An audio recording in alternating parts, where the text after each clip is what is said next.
Despite how much I love Kirby as a series, just generally, I've been kind of losing interest over time. Up to I guess the Forgotten Lands, but that's because it does something really new and it's very distinct.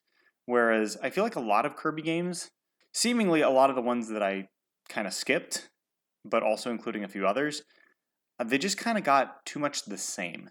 And as much as I'll enjoy, I don't know, like playing through Dark Souls like 5 times and then like, oh, here's another Dark Souls. It's like, okay, this is Dark Souls, but you know, extra Dark Souls, and it's like, yeah, I'd be willing to play that. But Kirby, it kind of feels like the same experience in a lot of games, which kind of gets boring after a while. As much as I hate to say it, because I do love Kirby, but Return to Dreamland was one of those games where I just kind of skipped over it. In fact, I didn't even skip over it intentionally. I just didn't even know that it came out. I mean, Kirby always kind of gets those silent releases where it's just like, here's a Kirby game, and there's like no fanfare. It just comes out, and it gets good reviews like every time, and then that's it. Like there's been a few Kirby games where it's like I didn't even know that came out because I hadn't even heard about it because there were like no announcements or anything. And I mean, now with the internet, it's kind of hard to miss things, but like before the internet got to be where it is now, where literally everything is announced, and I could literally just go onto YouTube and be like, oh yeah, hey, here's a new thing. Like before, it was just like, maybe you'd get an internet announcement, but I wouldn't see it because that's not what I'm looking at. Yeah, I skipped over this one before, not intentionally, but even when I found out it was a thing, I was just like, I think by then the Wii was either nearing the end of its life cycle or the Wii U had already come out, and it's like I really see no reason to try to get it. And then, the remake got announced, and I thought, okay, you know what, maybe I skipped out on this before, maybe I should get it now.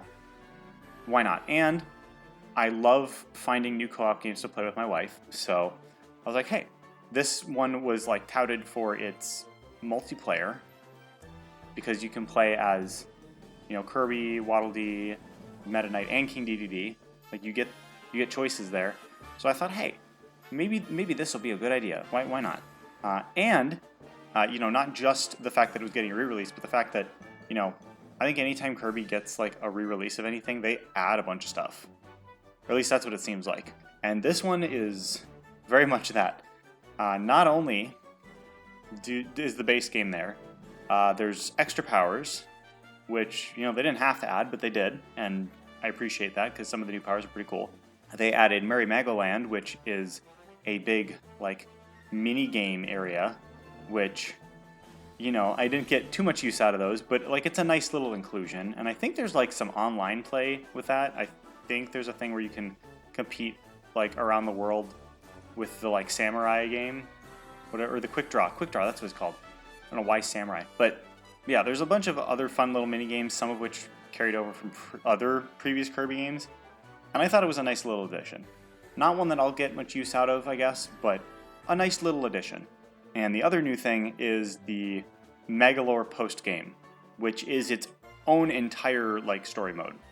Not quite as big, but still like sizable enough where it's like, okay, this is new, this is something. As far as the base game, as I've said at the beginning, Kirby games are kind of the same.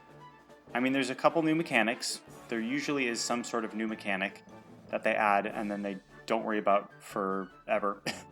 And one of those was I guess the one big one was the super abilities, which I don't know if that's what they're called, but there's like 5 of them, and every so often they just kind of show up, you use them, and then they're gone. And it's like, okay, that was something for a few minutes. I don't know. It was kind of like how I felt with the Robobots in Planet Robobot. Like they're a thing, but I didn't find them quite as satisfying. Not that they weren't satisfying. It just, I don't know. It just kind of I felt underwhelmed, and maybe that's just me. But I felt like I didn't really care. I felt like I had no reason to care. There's a couple instances where they're cool, they get nice little moments. There's like a part in the final boss where there's a cool, fun little moment with it. But past that, oh well. I've seen a lot. I've seen a couple things where people have mentioned like what's changed between the original and the remake, and there's some pretty good changes, and you know, I can appreciate that, even though I didn't really experience those changes for myself. I just kind of experienced this new version, but you know, whatever. As far as a Kirby co-op experience goes, I would say it's good. It's very solid. My wife and I had fun. They do have like the ride on your friend's back thing that like Yoshi Woolly World had, but not terrible. Like it was. Oh no, it wasn't Woolly World. It was Crafted World.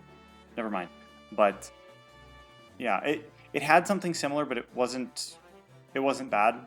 I didn't care as much. Like it wasn't as like making me angry, because it wasn't an annoyance. It wasn't a frequent annoyance. So, you know, whatever. It got us to a couple places I don't think we were supposed to get to, or that we were supposed to get to a different way, but you know, whatever. I mean, the story's kind of predictable. I kind of predicted how the final fight was going to turn out. But, you know, it's Kirby, it's fun, it's whatever. Not much more you can say about it. But I would say the fun part is when you get to Megalor's post-game. And you get your base set of powers, but then as you progress more, you get more powers, and you can, like, upgrade them. The only unfortunate thing is you can't really upgrade the stuff all the way unless you go through each of the levels multiple times, which was annoying. Like, it would have been nice to make it a little easier to upgrade everything to the max, but, you know, even if you don't upgrade everything all the way, you can still get pretty powerful. Your abilities are fun to use. I enjoyed them. There's also, like, little challenge areas that you can do with each of your powers once you upgrade them enough, and you can get, like, rankings on each of the levels. So if it's like, oh, maybe I need a little extra point, magic points, I think it is, just called magic points.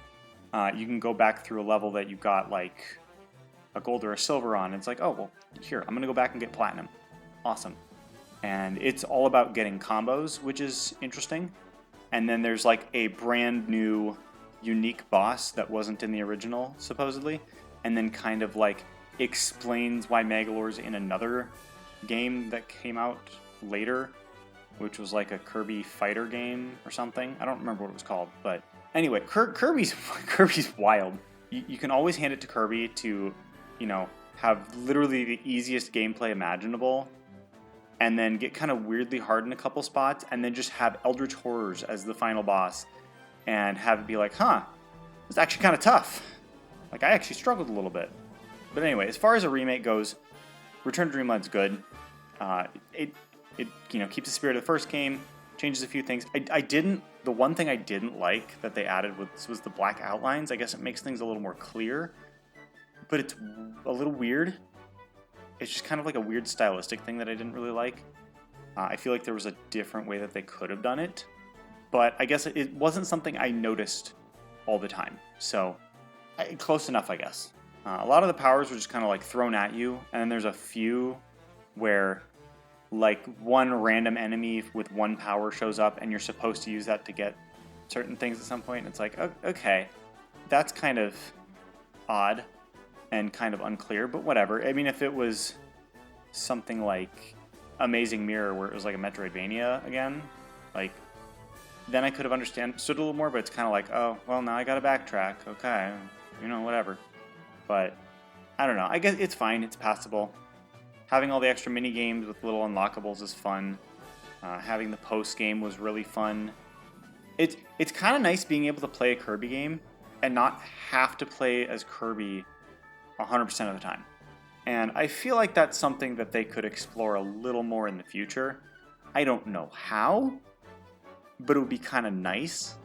I mean, Kirby games are always pleasant. They're always very solid, but I feel like they've gotten kind of monotonous in a lot of ways. And I really appreciated Forgotten Land for, you know, mixing it up, giving a 3D space, because yeah, it's still very much a Kirby experience, and I would still like them to change a few more things, but I like the mix-up in formula.